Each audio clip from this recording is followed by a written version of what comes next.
Hello guys, welcome to our channel Digital Shiksha with Renu. Subscribe to my channel for the latest videos. Today we are going to learn 12th class Maharashtra board third poem The Inch Cap Rock, which is written by Robert Southey. It is very interesting poem and this poem is related to our day-to-day life. This poem is ballad. तो आज हम जिस poem का line by line explanation देखने जा रहे हैं उसका नाम है द इंच केप रॉक, जो रॉबर्ट साउथी द्वारा लिखी गई है। एक महान इंसान की कहानी ही इसके अंदर बताई गई है। यह कविता बहुत लंबी है। इस पोएम में टोटल 17 स्टैंजाज है। इस पोएम का line by line full Hindi explanation एक वीडियो में पॉसिबल नहीं है, इसलिए इस पोएम को 2 पार्ट्स में डिवाइड किया गया है। यह पोएम का फर्स्ट पार्ट है जिसमें हम पोएट के बारे में जानेंगे और फर्स्ट स्टैंजा से 7th स्टैंजा तक का हिंदी एक्सप्लेनेशन देखेंगे।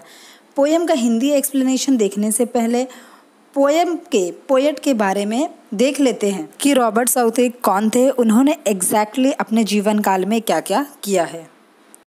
रॉबर्ट साउथी का जन्म इंग्लैंड के ब्रिस्टॉल में हुआ था। रॉबर्ट साउथी ने अपना education Westminster school and burial college Oxford से किया है। 1813 टू 1843 में रॉबर्ट साउथी को इंग्लैंड का पोएट लॉरेट यानी कि महाकवि बना दिया गया। इनकी कुछ पोएम्स बहुत ही पॉपुलर भी हुई हैं, जैसे कि the scholar, the battle of Blenheim, bishop Hatto, the Inchcape Rock etcetera. ये तो हो गया पोएट के बारे में। अब हम देखेंगे कि पोएम में एग्जैक्टली क्या है। यह जो पोएम है द इंच केप रॉक, यह 14वीं सदी में घटी एक घटना है जिसे कविता के रूप में एक्सप्लेन किया गया है। और इस पोएम में टोटल 17 स्टैंजाज है। बहुत लंबी पोएम है। द इंच केप रॉक यह क्या है? यह एक ऐसी जगह है, एक ऐसी जगह का नाम है जो स्कॉटलैंड के समुद्र किनारे से 18 किलोमीटर समुद्र के अंदर ये चीज़ है। एक छोटा सा पहाड़ है, छोटा सा पर्वत है जो कि मैक्सिमम टाइम पानी के अंदर डूबा हुआ रहता है और जिससे कि वहाँ से आने जाने वालों को, यानी कि जो जहाज़ वहाँ से गुजरती है, उसका एक्सीडेंट होने की पॉसिबिलिटी ज़्यादा होती है। और इंच कैप रॉक के ऊपर एक इंच कैप बेल रखी गई है। वो एग्जैक्टली क्या घटना है वो इस पोएम का लाइन बाय लाइन एक्सप्लेनेशन देखने पर हमें पता चल जाएगा। फ़िलहाल के लिए यह एक सस्पेंस है। अभी मैं आप लोगों को एक बात बता देती हूँ। एबॉट नाम का एक प्रिस्ट है और एक समुद्री लुटेरा है, उसके बारे में ये कहानी बताई गई है। और एक ख़ास बात कि यह कविता हमें क्यों दी गई है। इस कविता से एक बहुत ही अच्छा सा संदेश मिलता है। जैसे कि हमें पता है, एक कहावत है, जैसी करनी वैसी भरनी। उसी कहावत को दर्शाते हुए यह पोएम है। बहुत ही इंटरेस्टिंग पोएम है। तो चलो अब देखते हैं इस पोएम का line by line Hindi explanation. No stir in the air, no stir in the sea, the ship was as still as she could be. यानी कि यहाँ पर जो कवि है रॉबर्ट साउथी, वो एक समुद्र का वर्णन कर रहे हैं और यह कह रहे हैं कि समुद्र में कोई भी हलचल नहीं है, हवा में भी कोई हलचल नहीं है। The ship was still as she could be, और एक जो जहाज है वो इतना शांत है कि जितना शांत वो रह सकता है उतना शांत है। यानी कि समुद्र के अंदर किसी भी तरीके की कोई भी हलचल नहीं हो रही है। Her sails from heaven received no motion. Her keel was steady in the ocean. Her keel was steady in the ocean मतलब यह है कि ऊपर से आसमान से भी कोई हलचल नहीं हो रही है, यानी कि हवा भी बहुत शांत तरीके से चल रही है और ऐसा लग रहा है मानो यह जो शिप है वो एक जगह पर स्टेडी है, रुकी पड़ी है। लेकिन एक्चुअल में यह जो शिप है वो चल रही है। वहाँ पर हवा में कोई मोशन नहीं है, समुद्र में कोई मोशन नहीं है। इस वजह से शिप स्टेडी यानी कि स्थिर नज़र आती है, लेकिन वो शिप चल रही है, आगे बढ़ रही है। इसी शिप का पूरे कविता में डिस्क्रिप्शन किया गया है। तो अब हम देखते हैं second stanza. Without the sign और sound of the shock, the waves flowed over the Inchcape Rock. यानी कि यह जो जहाज है इस पर किसी भी तरह का कोई भी आवाज नहीं है और the waves flowed over the Inchcape Rock, और जो समुद्र की लहरें हैं वो लहरें इंच केप रॉक के ऊपर से जा रही है। और अब यहाँ पर मैं आप लोगों को इंच केप रॉक का मतलब बताती हूँ। इंच केप रॉक एक ऐसी जगह है जो स्कॉटलैंड जो देश है उसके समुद्र के किनारे से 18 किलोमीटर समुद्र के अंदर एक छोटा सा पहाड़ है जो कि ज़्यादातर वक्त पानी के अंदर डूबा हुआ रहता है, और इस वजह से बहुत सारे जहाज वहाँ से आते जाते उससे टकराने की संभावना बढ़ जाती है। तो यह जो इंच कैप रॉक है उसके ऊपर से बहुत सारा पानी बह रहा है। So little they rose, so little they fell. They did not move the inch cap well. और इसी तरीके से वहाँ से वह धीमी धीमी गति से आगे बढ़ रहा है, लेकिन इंच कैप बेल का बहुत कम आवाज़ आ रहा है। यहाँ पर जो आप इंच कैप रॉक और एक नया शब्द इस्तेमाल किया गया है Inchcape bell. Inchcape bell क्या है?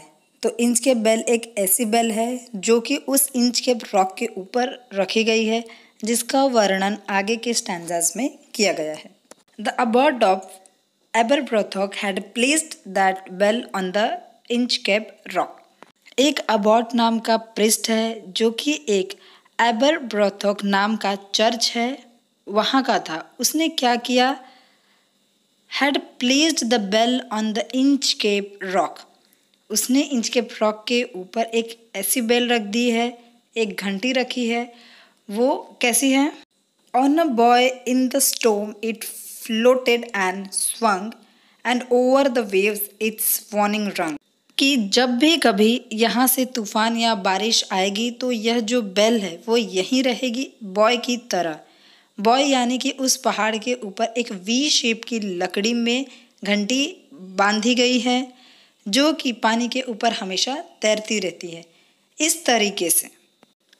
And over the waves it's warning रंग। और वो क्या करती है जब उसके ऊपर पानी नहीं होता है तो वह हवा के ज़रिए हिलते रहती है और हिलने के बाद जो आवाज़ करते रहती है, और अगर पानी उसके ऊपर चला जाता है तब भी वो पानी के ऊपर तैरकर आवाज़ करते रहती है। इस वजह से होता यह है कि आने जाने वालों को पता चल जाता है कि यहाँ पर जो है एक इंच केप रॉक मौजूद है। When the rock was hid by the surge swell, the mariners heard the warning bell. और जब भी कभी जो रॉक है हाइड हो जाता है, छुप जाता है पानी में, सर्च वेल यानी कि sudden and great rise in the level of the sea, मतलब समुद्र में जब कभी भी बहुत ज़्यादा पानी हो जाता है उस वक्त क्या होता है, वो जो रॉक है वो पूरी तरह से डूब जाता है। और ऐसे टाइम पर जो मरीनर्स है यानी कि जो समुद्र के प्रवासी है उन्हें यह वार्निंग बेल सुनाई देती है। And then they knew the perilous rock and blessed the abbot of Aberbrothok. और इससे उन्हें पता चल जाता है कि पेरिलस मतलब बहुत ही खतरनाक रॉक यहाँ पर मौजूद है, और वो लोग क्या करते हैं उस रॉक से बचते हुए दूर से होते हुए अपना जो शिप है उसे लेकर चले जाते हैं। And blessed the abbot of Aberbrothok. और वहाँ पर क्या करते हैं? ब्लेस्ड मतलब उन्हें आशीर्वाद देते हैं, दुआ देते हैं कि हमारी जो जान है, हमारा जो एक्सीडेंट वो अबॉट जो एबरब्रोथोक चर्च के प्रीस्ट है उनकी वजह से बचा है। इसलिए जो भी लोग वहाँ से गुजरते हैं अबॉट को आशीर्वाद देकर निकल जाते हैं। The sun in heaven was shining gay, all things were joyful on that day. और उस दिन का वर्णन किया गया है जिस दिन सन जो सूरज है वह आसमान में बहुत ही चमक रहा था। All things were joyful on that day। और उस दिन सारी चीज़ें बहुत ही सुहावनी ऐसी नज़र आ रही थी।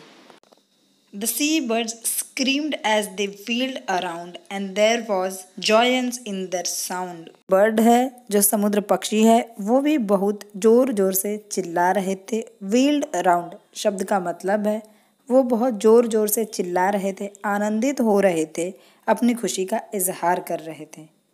And there was joyance in the sound, और उनकी जो आवाज़ है, जो साउंड है, उसमें भी बहुत खुशी नज़र आ रही थी। समुद्र पक्षी के बारे में यहाँ पर बात की गई है। The buoy of the Inchcape bell was seen a darker speck on the ocean green. और अब यहाँ से जो जहाज जा रहा है वहाँ से जो इंच के बेल है वो नज़र आ रहा है, लेकिन बहुत ही छोटा सा। A darker speck on the ocean green, यह जो हरे रंग का समुद्र नज़र आ रहा है, इस हरे रंग के समुद्र के अंदर यह जो इंच के बेल है, मानो वह एक ब्लैक डॉट की तरह, मतलब काले बिंदु की तरह नज़र आ रहा है। Sir Ralph the Rover walked his deck and he fixed his eyes on the darker speck. और यहाँ पर एक समुद्र का पायरेट, समुद्री लुटेरा है जिसका जिक्र किया गया है, जिसका नाम है Sir Ralph the rover. Sir Ralph the Rover walked his deck, अपने जहाज के ऊपर चल रहा था, फिर रहा था इधर उधर, तभी उसकी जो नज़र है वो इंच के बेल के ऊपर टिकी हुई थी। He felt the cheering power of spring. It made him whistle. It made him sing. और उससे जो cheering power of spring, it made him whistle. It made him sing. और उसे जो cheering power of spring है, spring का मौसम है, मतलब वसंत ऋतु है, बहुत ही अच्छा मौसम है, तो उसे उससे बहुत ही खुशी मिल रही थी। और वो खुशी से बहुत सारे बार विसल, विसल यानी कि सीटियाँ बजा रहा था, और इसी के साथ साथ वह गीत भी गा रहा था। His heart was mirthful to excess, but the rover's mirth was wickedness. और उसे mirthful मतलब आनंद से भर जाना, उसका जो दिल है, जो हृदय है, वो आनंद से भर गया था। लेकिन उसके दिल में कुछ विकेडनेस था, कुछ तो भी क्रूर करना था, कुछ ऐसा करना था जो विकेड है, जो क्रूर है, क्रूरतापूर्ण आनंद था। जिस तरीके से किसी राक्षस को होता है, उसी तरीके से उसे भी आनंद हुआ था, खुशी हुई थी। तो यहाँ पर ख़त्म होते हैं फर्स्ट टू 7th स्टैंजा का line by line Hindi explanation. बाकी बचे हुए स्टैंजर्स का हिंदी एक्सप्लेनेशन इस वीडियो के पार्ट 2 में होगा, जिसका लिंक डिस्क्रिप्शन बॉक्स में मैंने दिया हुआ है। आई होप कि आप लोगों को यह वीडियो पसंद आई होगी, आप लोगों को समझ में आ गया होगा पोयम का Hindi explanation. Thanks for watching the full video. Comment करके ज़रूर बताना आप लोगों को वीडियो कैसा लगा। अगर पसंद आया तो लाइक शेयर ज़रूर कर देना, and don't forget to subscribe my channel.